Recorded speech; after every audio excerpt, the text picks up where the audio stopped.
Parce qu'on vous propose la 7e édition du Bike and Run de Sedan. C'est le mercredi 28 décembre à 19h30 et c'est en nocturne. Michael Grasmuth, bonjour.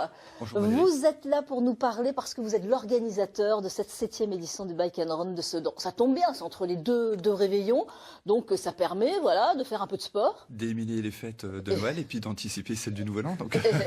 c'est pas mal. C'est pour ça qu'on a prévu la date entre les deux fêtes. C'est bien choisi. Alors, il faut expliquer que c'est en nocturne, c'est depuis l'année dernière. Tout à fait. Donc le Bike and Run, c'est une tradition dans les Ardennes, puisqu'on arrive sur la 21e année de ces disciplines-là.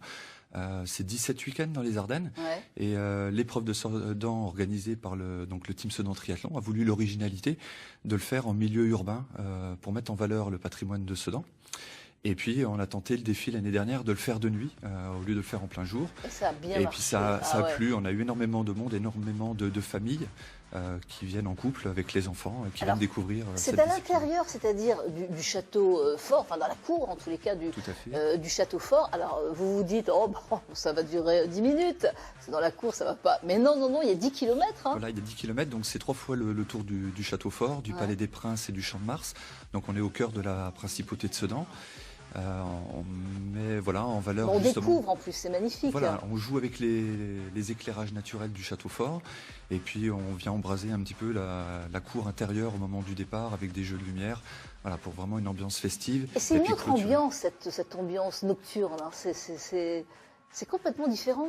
Alors il y a une ambiance assez magique puisque tous les équipiers sont équipés tous les binômes sont équipés de lampes frontales. Oui, alors il y a des jeux de lumière qui se mettent dans les parcs et dans les douves autour du château. Éclairage VTT obligatoire et sur le coureur aussi, oui, évidemment la tenue. Hein. Et puis on a vu l'année dernière effectivement pas mal de binômes venir déguisés, alors qui est en Père Noël bien évidemment. On a vu même des binômes déguisés en vache.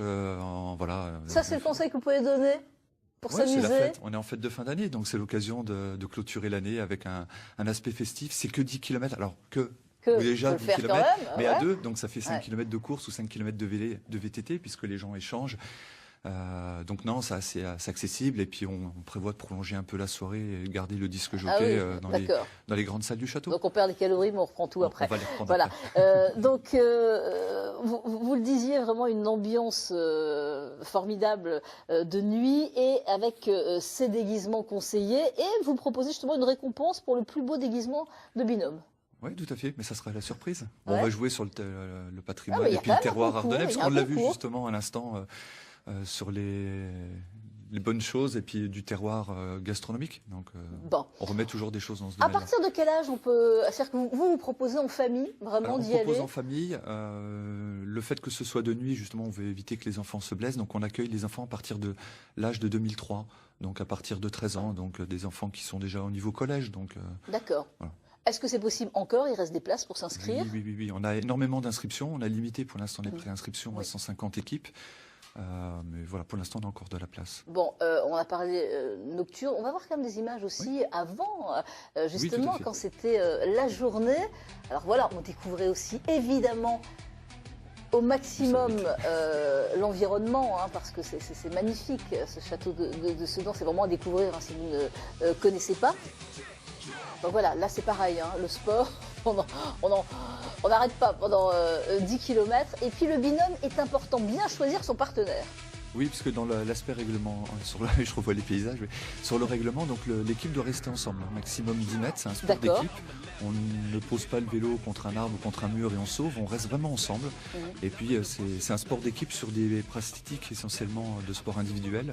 Donc, il y a vraiment même pour des débutants, c'est possible? Oui. Bon, il faut s'entraîner juste un petit peu avant. On demander un certificat médical. Alors, certificat médical pour les non-licenciés, et sinon ensuite les licenciés triathlon, cyclisme, course à pied, enfin voilà. Pas de souci. Et droit d'inscription donc est de 15 € par équipe. 15 € par équipe, tout à fait. Merci beaucoup. Merci à vous d'être venu sur ce plateau.